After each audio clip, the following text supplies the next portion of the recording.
ओम नमः शिवाय। हर हर महादेव। भगवान भोलेनाथ आपकी सभी मनोकामनाएं पूरी करें। तो आइए कथा को प्रारंभ करते हैं। सोमवार व्रत कथा। एक समय की बात है, एक साहूकार बहुत ही अमीर था। उसके पास धन की कोई कमी नहीं थी। साहूकार के पास सभी सुख और ऐश्वर्य के साधन थे, किंतु उसको एक ही दुख था कि उसके कोई औलाद नहीं थी। दिन रात वह इसी चिंता में लगा रहता और पुत्र पाने के लिए वह हर सोमवार को भगवान शिवजी जी का पूजन व व्रत करता। साहूकार की भोलेनाथ के प्रति ऐसी भक्ति देखकर एक बार माँ पार्वती जी ने शिवजी जी से कहा, हे नाथ, यह आपका अनन्य भक्त है। सदैव ही आपका व्रत और पूजा बड़े ही भक्ति भाव से किया करता है। कृपया करके आप इसकी मनोकामना को पूरी कर दें। पार्वती जी के ऐसे वचन सुनकर भगवान भोलेनाथ ने माँ गौरी से कहा, हे पार्वती, यह संसार एक कर्म क्षेत्र है। यहाँ जो जैसा कार्य करता है उसे वैसा ही फल मिलता है। अर्थात जैसा कार्य मनुष्य करता है वैसे ही उसे परिणाम भोगना पड़ता है। किंतु माता पार्वती आग्रह पूर्वक बोली, हे महादेव, यह आपका अनन्य भक्त है और बड़े ही भक्ति भाव से आपकी पूजा अर्चना करता है। जो भक्त इतने भक्ति भाव से आपकी पूजा करते हैं, भक्ति करते हैं, उनके दुख आपको अवश्य ही दूर करने चाहिए। पार्वती जी का ऐसा आग्रह सुनकर शिवजी जी ने कहा, हे शिवे, इस साहूकार के कोई पुत्र नहीं है। इसी कारण यह रात दिन चिंतित रहता है और दुखी रहता है। इसके भाग्य में संतान न होने पर भी मैं इसे पुत्र प्राप्ति के लिए वरदान देता हूँ, किंतु वह पुत्र केवल 12 वर्ष तक ही जीवित रहेगा। इसके बाद वह मर जाएगा। इससे अधिक मैं इस साहूकार के लिए कुछ नहीं कर सकता। यह सब बातें साहूकार सुन रहा था। उसने यह सारी बातें सुनकर ना तो उसे कोई खुशी हुई और ना ही कोई दुख हुआ। वह पहले की तरह ही शिव की पूजा व व्रत करता रहा। कुछ समय पश्चात साहूकार की पत्नी गर्भवती हो गई। उसने 10वें महीने में एक बहुत ही सुंदर पुत्र को जन्म दिया। साहूकार के घर में बहुत सी खुशियां मनाई गई, किंतु साहूकार ने अपने पुत्र की 12 वर्ष की उम्र जानकर कोई खुशी प्रकट नहीं की। इस संबंध में किसी को कोई भेद भी नहीं बताया। वह बालक धीरे धीरे बड़ा होने लगा। जब वह बालक 11 वर्ष का हो गया तो बालक की माता ने साहूकार से उसके विवाह के लिए कहा, किंतु साहूकार ने कहा कि मैं इसे काशी जी पढ़ने भेजूंगा।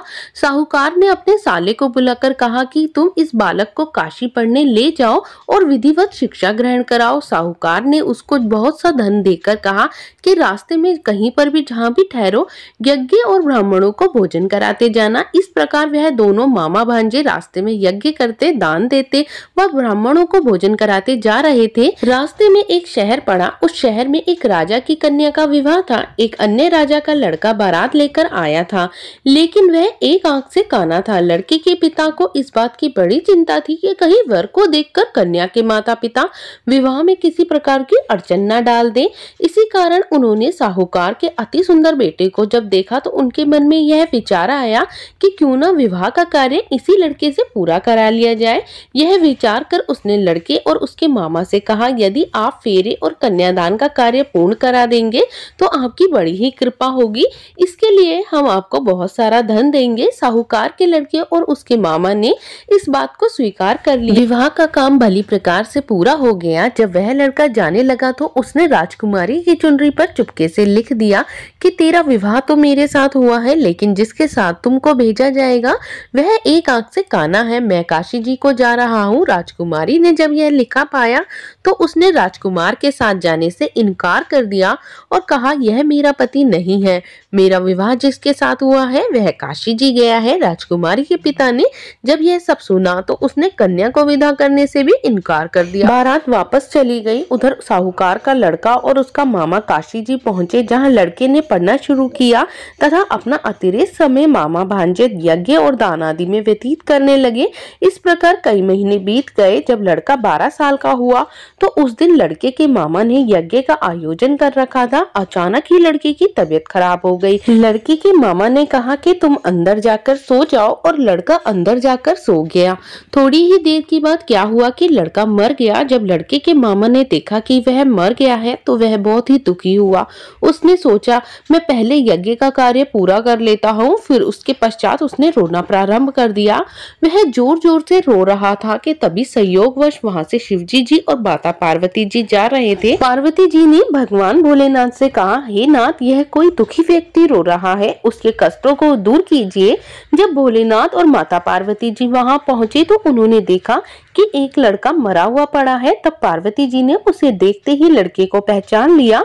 पार्वती जी ने लड़के के मरने का कारण पूछा तो भोलेनाथ ने बताया, हे गौरी, इस लड़के की आयु इतनी ही थी, ये अपनी आयु पूरी कर चुका है। तब पार्वती जी ने विनम्रता पूर्वक भगवान भोलेनाथ से कहा, महाराज, कृपया करके आप इस लड़के को जीवित कर दीजिए, नहीं तो इसके माता पिता इसके वियोग में तड़प तड़प कर मर जाएंगे, अपनी जान दे देंगे। माता पार्वती की बात सुनकर शिवजी जी ने लड़के को पुनः जीवित कर दिया।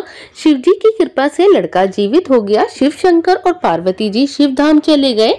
शिक्षा पूरी होने पर लड़का और उसका मामा पहले की तरह ही यज्ञ करते और ब्राह्मणों को भोजन कराते, दक्षिणा देते हुए अपने घर की ओर चल दिए। रास्ते में उसी शहर में आए जहां पर उस लड़के की शादी हुई थी। वहां पहुंचकर दोनों ने यज्ञ करना फिर से प्रारंभ कर दिया। जब दोनों यज्ञ कर रहे थे तब उस लड़के के ससुर यानी वहां के राजा ने उस लड़के को पहचान लिया, जो उधर से घोड़े पर बैठकर अपने सेवकों के साथ जा रहा था। उसने जब लड़के को पहचाना तो राजा ने लड़के को अपने महल में ले गया। राजा ने महल में ले जाकर दोनों की खूब सेवा की। कुछ समय राजा के महल में रहने के बाद जब लड़के ने राजा से जाने की आज्ञा ली तो राजा ने अपनी लड़की को लड़के के साथ विदा किया और साथ में बहुत सा धन व दास दासियों को भी भेजा। जब वे अपने शहर में आए तो लड़के के मामा ने कहा, पहले मैं तुम्हारे माता पिता को तुम्हारे आने की खबर सुना आता हूँ, तब तक तुम अपनी पत्नी सहित यहाँ पर आराम करो। ऐसा कहकर लड़के का मामा साहूकार को अपने पुत्र के आने की खबर देने चला गया। घर जाकर उसने देखा कि बहन और बहनोई दोनों ही छत पर बैठे हुए हैं। उन्होंने यह प्रण कर रखा था कि यदि उनका बेटा जीवित लौट आया तो वह छत से नीचे उतर आएंगे, नहीं तो छत से कूदकर अपने प्राणों को त्याग देंगे। लड़के के मामा ने जब उन्हें यह समाचार सुनाया कि उनका लड़का जीवित लौट आया है तो उन्हें विश्वास नहीं हुआ। तब लड़के के मामा ने शपथ खाकर कहा कि आपका पुत्र अपनी स्त्री और बहुत सारा धन और दास दासियों सहित घर आया है। तब उस साहूकार और उनकी पत्नी छत से नीचे उतर आए और प्रसन्नता के साथ अपने बेटे और बहू का स्वागत किया। सभी प्रसन्नता के साथ रहने लगे। इस प्रकार भक्ति भाव से जो प्राणी सोमवार के व्रत का पालन करता है तथा प्रेम पूर्वक इस कथा को सुनता है या पढ़ता है, उसके सभी कष्ट दूर होते हैं, सभी मनोकामनाएं भी पूरी होती हैं और इस लोक में सभी सुख सुविधाओं को भोग कर अंत में शिवलोक की उससे प्राप्ति होती है। इस प्रकार सोमवार के व्रत को 16 सोमवार तक करें, फिर उद्यापन करें। इस व्रत के प्रभाव से मानवों को सभी प्रकार के सुखों की प्राप्ति होती है। साथ ही इस व्रत के लिए कहा जाता है कि ग्रहण आदि में जप, ध्यान, हवन, उपासना, दान आदि सत्कार्य करने से जो फल मिलता है वही सोमवार का व्रत करने से फल मिलता है। तो कथा पूर्ण हुई। भगवान भोलेनाथ आपकी सभी मनोकामनाओं को पूरा करें।